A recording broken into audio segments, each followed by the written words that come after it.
Subscribe करिए हमारे channel target UP TET CTET को और बेल आइकन को दबाइए। नमस्कार दोस्तों, स्वागत है आप सभी का आपके अपने YouTube channel target UP TET CTET में। दोस्तों, आज हम लोग पढ़ने वाले हैं पर्यावरण एवं पारिस्थितिकी, जो आपके यूपी टेट और सीटेट के एग्जाम की दृष्टि से बहुत ही महत्वपूर्ण है। इस टॉपिक से क्वेश्चन बन ही जाते हैं, लगभग एक आध दो क्वेश्चन तो पूछ ही लेता है, तो इसलिए दोस्तों ये इंपॉर्टेंट टॉपिक है, इसको हम लोग पढ़ लेते हैं, पर्यावरण एवं पारिस्थितिकी। तो चलिए शुरू करते हैं बिना देर किए हुए। सबसे पहले देखते हैं पर्यावरण। पर्यावरण होता क्या है, हम लोग पर्यावरण के बारे में अध्ययन करना शुरू कर रहे हैं, तो सबसे पहले ये जान लेना जरूरी है कि पर्यावरण क्या है। इन्वायरमेंट वह सब कुछ जो हमारे चारों ओर विद्यमान है, पर्यावरण कहलाता है। वह सब कुछ जो हमारे चारों ओर विद्यमान है वो क्या कहलाता है, पर्यावरण कहलाता है। मतलब वह सभी चीजें जो हमारे चारों तरफ फैली हुई हैं, वो सब क्या है, पर्यावरण। Environment is everything that is around us. मतलब अराउंड अस मतलब चारों तरफ, जो हमारे चारों तरफ है वही पर्यावरण। वह सभी वस्तुएं जो किसी जीवधारी तथा वनस्पति के चारों ओर उपस्थित है, वो क्या कहलाती हैं, पर्यावरण कहलाती हैं। मुझे लगता है आप लोगों को समझ में आ गया होगा पर्यावरण क्या होता है। वह सभी चीजें जो हमारे चारों तरफ घेरे हुई हैं, वो सब क्या है, पर्यावरण है। अब पर्यावरण के अंतर्गत क्या क्या चीजें आती हैं, ये चीजें हमें जान लेनी चाहिए। पेड़ पौधे पर्यावरण के अंतर्गत क्या आते हैं, पेड़ पौधे, प्लांट्स, जीव जंतु यानी एनिमल्स, सूक्ष्म जीव यानी माइक्रो ऑर्गेनिज्म, और क्या क्या आता है, जल, वायु, पर्वत, वाटर, एयर और माउंटेन्स, ये सब चीजें पर्यावरण के अंतर्गत आती हैं। अब इसमें दोस्तों ये सब क्या है, सजीव, लिविंग और नॉन लिविंग। इसमें कुछ सजीव चीजें होती हैं और कुछ निर्जीव होती हैं, नॉन लिविंग होती हैं। सजीव में क्या क्या आता है, जैविक घटक, बायोटिक कंपोनेंट। क्या क्या आता है, बायोटिक कंपोनेंट। और निर्जीव में अजैविक घटक, एबायोटिक कंपोनेंट्स। इसमें दोस्तों क्या होता है, पर्यावरण जैविक और अजैविक घटकों का योग है। पर्यावरण जो हमारा है, इसमें लिविंग और नॉन लिविंग दोनों चीजें आती हैं, जैविक और अजैविक घटक, एबायोटिक और बायोटिक कंपोनेंट दोनों आते हैं। तो इसलिए हम ये कह सकते हैं कि पर्यावरण जैविक और अजैविक घटकों का योग है। अब पर्यावरण के घटक देखते हैं। पर्यावरण के घटक कौन कौन से हैं, पर्यावरण के घटक, कंपोनेंट्स ऑफ इन्वायरमेंट। पर्यावरण के दो घटक होते हैं, जैविक घटक और अजैविक घटक। जैसे कि हम लोग ऊपर देख चुके हैं, सजीव निर्जीव में जैविक घटक और अजैविक घटक। तो जैविक घटक में कौन कौन सी चीजें आती हैं और अजैविक घटक में कौन कौन सी चीजें आती हैं। तो सबसे पहले देखते हैं जैविक घटक। जैविक घटक में पेड़ पौधों को हम क्या बोल सकते हैं, जो हरे पेड़ पौधे होते हैं वो क्या होते हैं, उत्पादक होते हैं, प्रोड्यूसर। क्या होते हैं, उत्पादक। और जीव जंतु जो होते हैं, एनिमल्स जो होते हैं, तो क्या होते हैं, कंज्यूमर होते हैं, उपभोक्ता होते हैं। क्या होते हैं, उपभोक्ता। पेड़ पौधे प्रोड्यूसर होते हैं, जीव जंतु जो होते हैं वो उपभोक्ता होते हैं। कैसे, हरे पेड़ पौधों को जीव जंतु क्या करते हैं, कंज्यूम करते हैं। मतलब हरे जो पेड़ पौधे हैं वो जीव जंतु खाते हैं। और उसके बाद है सूक्ष्म जीव, माइक्रो ऑर्गेनिज्म। ये क्या होते हैं, इनको हम क्या कह सकते हैं, अपघटक कह सकते हैं, डीकंपोजर कह सकते हैं। सूक्ष्म जीव को क्या कह सकते हैं, डीकंपोजर। अब अजैविक घटक में क्या क्या आता है, इसमें दो चीजें आती हैं, नेचुरल और आर्टिफिशियल। नेचुरल और आर्टिफिशियल, प्राकृतिक और कृत्रिम। अब इसमें प्राकृतिक में क्या क्या चीजें आती हैं, प्रकाश, वायु, भूमि, नदी, झील, ये सब चीजें किसमें आती हैं, प्राकृतिक। ये ईश्वर प्रदत्त चीजें हैं। और आर्टिफिशियल, कृत्रिम मतलब जो मनुष्य के द्वारा बनाई गई चीजें हैं, जैसे सड़क, बांध, नहर और किताब। ये सब चीजें क्या हैं, मनुष्य के द्वारा बनाई गई चीजें हैं। ये अजैविक घटक है, ये जैविक घटक हैं। और ये दोस्तों हैं जैविक घटक, और ये है अजैविक घटक। अजैविक घटक में दो चीजें, एक प्राकृतिक और एक कृत्रिम, एक नेचुरल और एक आर्टिफिशियल। अब आगे है दोस्तों पारिस्थितिक तंत्र, इकोसिस्टम। अब हम लोग पढ़ने वाले हैं इकोसिस्टम, पारिस्थितिकी तंत्र, या इसको परितंत्र भी कह सकते हैं, पारिस्थितिकी तंत्र या परितंत्र, इकोसिस्टम। इकोसिस्टम शब्द का प्रयोग सबसे पहले किसने किया था, एजी टांसले ने 1935 में। कब किया था, एजी टांसले ने 1935 में। ये चीजें आप लोग ध्यान दीजिएगा। इकोसिस्टम शब्द का प्रयोग सबसे पहले किसने किया था? एजी टांसले ने 1935 में। अब इसमें ये इकोसिस्टम क्या होता है? वातावरण के जैविक एवं अजैविक घटकों की अंतःक्रिया से विकसित तंत्र को क्या कहते हैं? परितंत्र कहते हैं या पारिस्थितिकी तंत्र कहते हैं। वातावरण के जैविक एवं अजैविक घटकों की अंतर्क्रिया से विकसित तंत्र को क्या कहते हैं? परितंत्र कहते हैं। Interaction between biotic and abiotic component of environment known as ecosystem. तो ये आपको समझ में आ गया होगा इकोसिस्टम क्या होता है। जो जैविक और अजैविक घटक होते हैं उनमें जो अंतःक्रिया होती है उससे जो विकसित तंत्र होता है उसको क्या कहते हैं? परितंत्र कहते हैं या पारिस्थितिकी तंत्र कहते हैं। अब आगे है दोस्तों पारिस्थितिकी तंत्र के प्रकार। पारिस्थितिकी तंत्र जो होता है उसके कितने प्रकार के होते हैं? कितने प्रकार के पारिस्थितिकी तंत्र होते हैं? एक नेचुरल इकोसिस्टम होता है, एक मानव निर्मित इकोसिस्टम होता है, आर्टिफिशियल इकोसिस्टम होता है। अब नेचुरल इकोसिस्टम में क्या क्या चीजें आती हैं? इसमें जलीय परितंत्र आता है और एक स्थलीय परितंत्र आता है। जलीय परितंत्र में कौन कौन सी चीजें आती हैं? झील, समुद्र, महासागर और नदी, ये सब क्या है? जलीय परितंत्र है। और स्थलीय परितंत्र के अंदर वन, घास का मैदान, मरुस्थल और टुंड्रा, ये सब चीजें स्थलीय परितंत्र के अंतर्गत आते हैं। अब इसमें वन आप लोग समझ ही रहे हैं। घास का मैदान बहुत सारी जगहों पे आपको घास का मैदान, जैसे सवाना घास का मैदान हो गया या बहुत सारे घास के मैदान है। इसका एक अलग से वीडियो हम बना देंगे। कुछ क्वेश्चन आपको अभी हम करवाएंगे तो कुछ क्वेश्चन आपको घास के मैदान से मिल जाएंगे क्वेश्चन में, लेकिन हम एक इसका स्पेशल वीडियो बना देंगे जिससे घास के मैदान में आपको कोई कंफ्यूजन नहीं होगा। अगर आपके एग्जाम में आ जाता है घास के मैदान से क्वेश्चन तो आसानी से आप कर पाएंगे। और दोस्तों मानव निर्मित परितंत्र में क्या होता है? फसल भूमि। और फसल भूमि या कृषि भूमि, जो कृषि योग्य भूमि होती है वो क्रॉप लैंड या एग्रीकल्चर लैंड, ये मानव निर्मित परितंत्र होता है। अगला है धान का खेत या पैडी फील्ड, धान का खेत।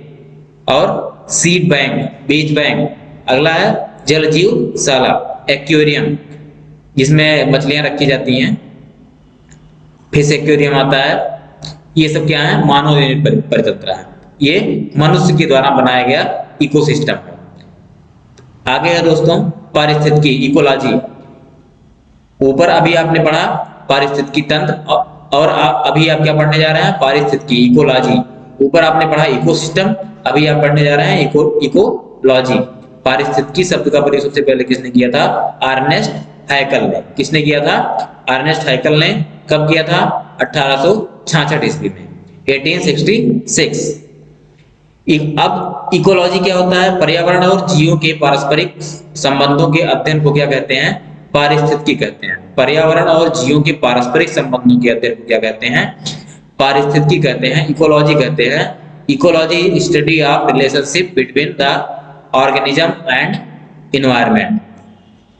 Ecology is study of relationship between the organism and environment, मतलब पर्यावरण और जीवों के पारस्परिक संबंधों को क्या कहते हैं? पारिस्थितिकी कहते हैं। अब आगे है दोस्तों घास स्थलीय पारिस्थितिक तंत्र में खाद्य श्रृंखला के जीवधारियों का क्रम। जो घास स्थलीय पारिस्थितिकी तंत्र होता है, जो स्थलीय पारिस्थितिकी तंत्र होता है, उसमें उसकी खाद्य श्रृंखला में जीवधारियों का क्रम किस हिसाब से होता है? इसमें अब आप लोगों को अभी अगले वीडियो में बता देंगे उत्पादक, उपभोक्ता और प्राथमिक उपभोक्ता, द्वितीयक उपभोक्ता। अभी इसी वीडियो में समझा देते हैं घास, आगे भी आप लोगों को बताएंगे। अब इसमें घास क्या है? उत्पादक है। आपको ऊपर भी बता चुके हैं उत्पादक और उपभोक्ता। घास क्या है? उत्पादक है। जो हरे पेड़ पौधे होते हैं वो क्या होते हैं? उत्पादक होते हैं। अब घास को कौन खाता है? टिड्डा खाता है, कीड़े मकोड़े खाते हैं। वे क्या होते हैं? प्राथमिक उपभोक्ता होते हैं। क्या होते हैं? प्राथमिक उपभोक्ता होते हैं। या घास को कौन कौन खाता है? गाय हो गया, हिरन हो गया, बकरी हो गई, ये सब क्या है? प्राथमिक उपभोक्ता है। और अगला है मेढक। अब टिड्डे को कौन खाएगा? मेढक खा लेगा, तो मेढक को क्या हो जाएगा? द्वितीय उपभोक्ता। वह उपभोक्ता जो प्राथमिक उपभोक्ता का भक्षण करते हैं वो क्या कहलाते हैं? द्वितीय उपभोक्ता कहलाते हैं। या ऐसे सरल शब्दों में आप कह सकते हैं वह उपभोक्ता जो प्राथमिक उपभोक्ता को अपना भोजन बनाते हैं वो क्या कहलाते हैं? द्वितीय उपभोक्ता। मतलब मेढक टिड्डे को खाएगा तो वो क्या हो जाएगा? द्वितीय उपभोक्ता। टिड्डा घास को खाएगा वो क्या हो जाएगा? प्राथमिक उपभोक्ता। और मेढक टिड्डे को खाएगा वो क्या हो जाएगा? द्वितीय उपभोक्ता। और अब तीसरे नंबर पे आता है सर्प। सर्प क्या है? तृतीय उपभोक्ता। वह उपभोक्ता जो द्वितीय उपभोक्ता को खाते हैं, द्वितीय उपभोक्ता का भक्षण करते हैं, या प्राथमिक और द्वितीय दोनों का भक्षण करते हैं, क्या कहलाते हैं? तृतीय उपभोक्ता कहलाते हैं। क्या कहलाते हैं? तृतीय उपभोक्ता। ये प्राइमरी कंज्यूमर, ये सेकेंडरी कंज्यूमर और ये टर्टरी कंज्यूमर। और उसके बाद आता है गिद्ध, मांसाहारी। गिद्ध क्या है? मांसाहारी है। आगे है दोस्तों इसका एक एग्जाम्पल, जब मोर सांप को खाता है, सांप कीड़ों को खाता है और कीड़े हरे पौधे को खाते हैं, तो मोर का पोषण तल, इसमें ऐसा क्वेश्चन पूछता है दोस्तों, खाद्य जाल में इसका तल क्या होगा? पोषण तल क्या होगा? जो खाद्य पिरामिड बनता है उसमें मोर का पोषण तल क्या होगा? तो इसमें हरे पौधे क्या होते हैं? उत्पादक होते हैं। ऊपर भी आपको बता चुके हैं, यहाँ भी बता चुके हैं। हरे पौधे क्या हैं? उत्पादक हैं। और ये उपभोक्ता, ये द्वितीय उपभोक्ता, ये प्राथमिक उपभोक्ता, ये द्वितीय उपभोक्ता, ये तृतीय उपभोक्ता, ये मांसाहारी, ये अन्य उपभोक्ता के अंतर्गत आते हैं। जो मांसाहारी होते हैं ये सबका भक्षण करते हैं, इसलिए ये मांसाहारी में आते हैं, अन्य उपभोक्ता के अंतर्गत आते हैं। इसमें अब देखिए, ये जब मोर सांप खाता है, सांप कीड़े को खाता है और कीड़े हरे पौधों को खाते हैं, तो मोर का पोषण तल क्या कहलाएगा? मोर पिरामिड में जो खाद्य का पिरामिड बनता है उसमें कहां पे होगा? अब देखिए, इसमें हरे पौधे उत्पादक हो जाते हैं। हरे पौधों को कौन खाता है? कीड़ा। ये प्राथमिक उपभोक्ता हो गया। अब कीड़े को किसने खा लिया? सांप ने खा लिया, ये क्या हो गया? द्वितीय उपभोक्ता हो गया। और सांप को किसने खा लिया? मोर ने खा लिया, ये क्या हो गया? तृतीय उपभोक्ता हो गया। तो मोर जो पिरामिड में, खाद्य के पिरामिड में मोर कहाँ आएगा? सबसे ऊपर आएगा। कहाँ आएगा? सबसे ऊपर। ये देखिए आप, इस प्रकार मोर का पोषण तल जो होगा वो खाद्य पिरामिड के शीर्ष पर होगा। ये इस प्रकार के क्वेश्चन आपको एग्जाम में देखने को मिल जाएंगे दोस्तों, इसलिए इसको ध्यान से आप लोग पढ़िएगा। देखिए हरे पौधे, यहाँ से देखिए हरे पौधे उत्पादक हो गए। फिर सेकंड नंबर पे प्राथमिक उपभोक्ता हो गया कीड़ा, फिर द्वितीय उपभोक्ता हो गया सांप, फिर तृतीय उपभोक्ता हो गया, क्या हो गया? मोर। तो ये खाद्य पिरामिड में सबसे ऊपर आ गया। कहाँ आ गया? ये सबसे ऊपर। मोर का खाद्य पिरामिड जो हो गया वो सबसे शीर्ष पर। अगला है दोस्तों जैविक समुदाय में खाद्य श्रृंखला। जैविक समुदाय की खाद्य श्रृंखला किस प्रकार से होती है? उत्पादक, जो उत्पादक होते हैं यानी हरे पौधे जो होते हैं उसको कौन खाते हैं? शाकाहारी। जैविक समुदाय में शाकाहारी, मांसाहारी और अपघटक। और कुछ जीव ऐसे होते हैं जो सर्वाहारी होते हैं, वो मांस भी खाते हैं और शाकाहारी भी होते हैं। तो इसमें उत्पादक क्या है? हरे पेड़ पौधे, ये उत्पादक हो जाते हैं। हरे पेड़ पौधों को कौन खाता है? शाकाहारी जीव जंतु खाते हैं, जैसे हिरन हो गया, बकरी हो गई, गाय हो गई, ये सब क्या है? ये शाकाहारी जीव जंतु हैं जो किसको खाते हैं? हरे पेड़ पौधों को खाते हैं। तो ये शाकाहारी, उत्पादक को किसने खाया? शाकाहारी ने। अब शाकाहारी जीव जंतु को कौन खाता है? मांसाहारी। शाकाहारी जीव जंतु को कौन खाता है? मांसाहारी। और उसके बाद मांसाहारी, जब मांसाहारी जीव जंतु मर जाते हैं तो उनको कौन खाता है? अपघटक। जो कवक होते हैं, बैक्टीरिया होते हैं, ये सब क्या करते हैं? इन लोगों का भक्षण करते हैं। अपघटक, जिसे अपघटक कहते हैं। अब इसमें कुछ इंपॉर्टेंट फैक्ट्स थे, उसको हमने बता दिया आप लोगों को। सभी उपभोक्ताओं में कौन सा गुण पाया जाता है? तो सभी उपभोक्ताओं में कौन सा गुण पाया जाता है? परपोषी गुण। जितने भी उपभोक्ता होते हैं उसमें एक गुण पाया जाता है, परपोषी। अगला है द्वितीय उपभोक्ता। द्वितीय उपभोक्ता में कौन सा गुण पाया जाता है? परपोषी उपभोक्ता। द्वितीय उपभोक्ता जो होते हैं वो किसका भक्षण करते हैं? परपोषी उपभोक्ता जंतुओं का। जो द्वितीय उपभोक्ता होते हैं वो परपोषी उपभोक्ता जंतुओं का भक्षण करते हैं। तीसरा है प्रकृति का मेहतर, यानी इसके व्यंजन। प्रकृति का मेहतर किसे कहा जाता है? वो अपघटक को, यानी जीवाणु और कवक को। इनको क्या कहा जाता है? प्रकृति का मेहतर कहा जाता है। क्यों कहा जाता है?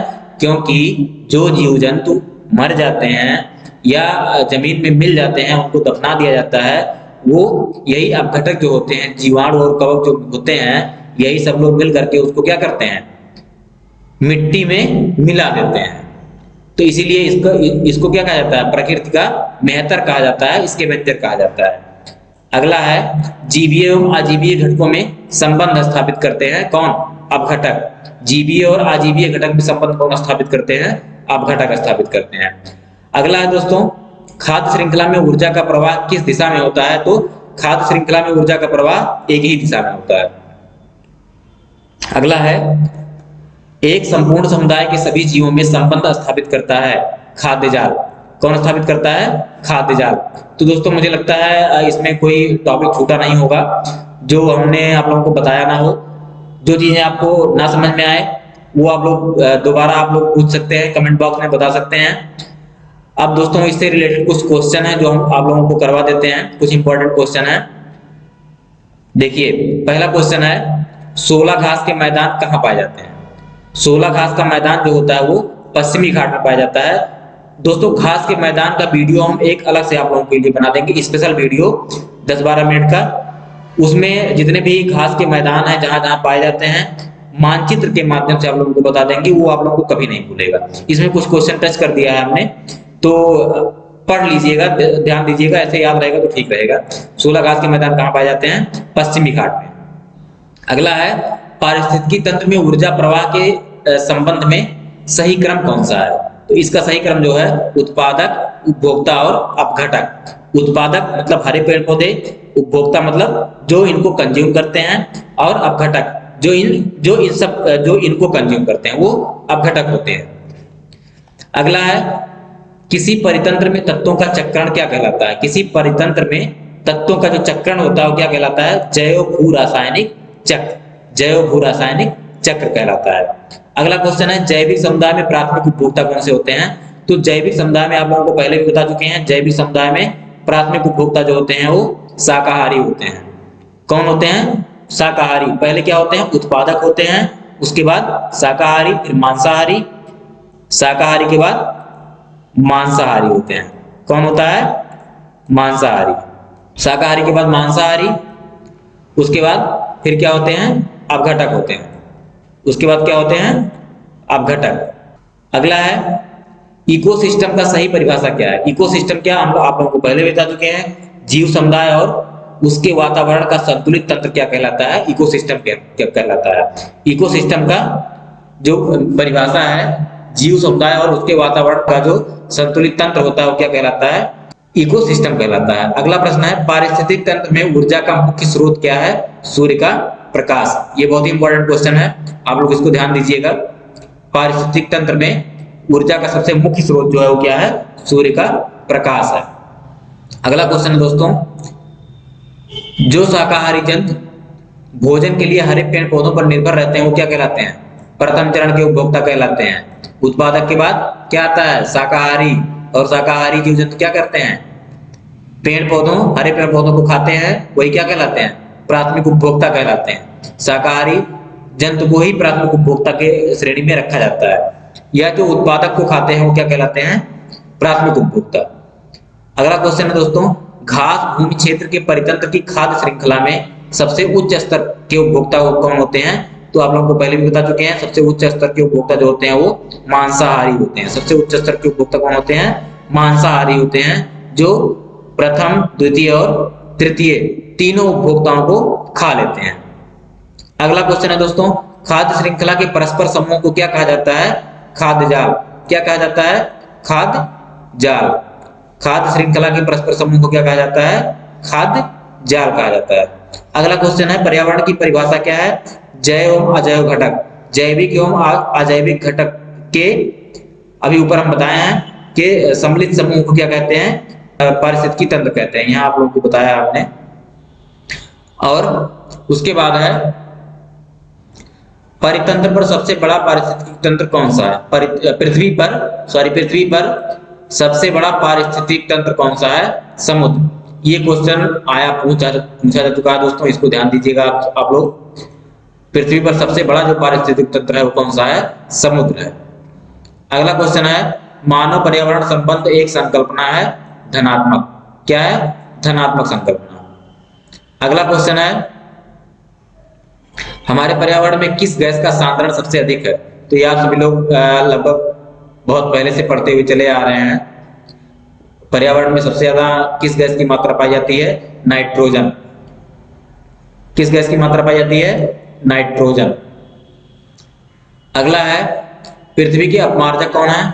जीवाणु व कवक। पृथ्वी के अपमार्जक कौन है? जीवाणु व कवक, जो कितनी भी सड़ी गली चीजें हो उनको क्या करते हैं? ये लोग अपघटित कर देते हैं, अपमार्जित कर देते हैं।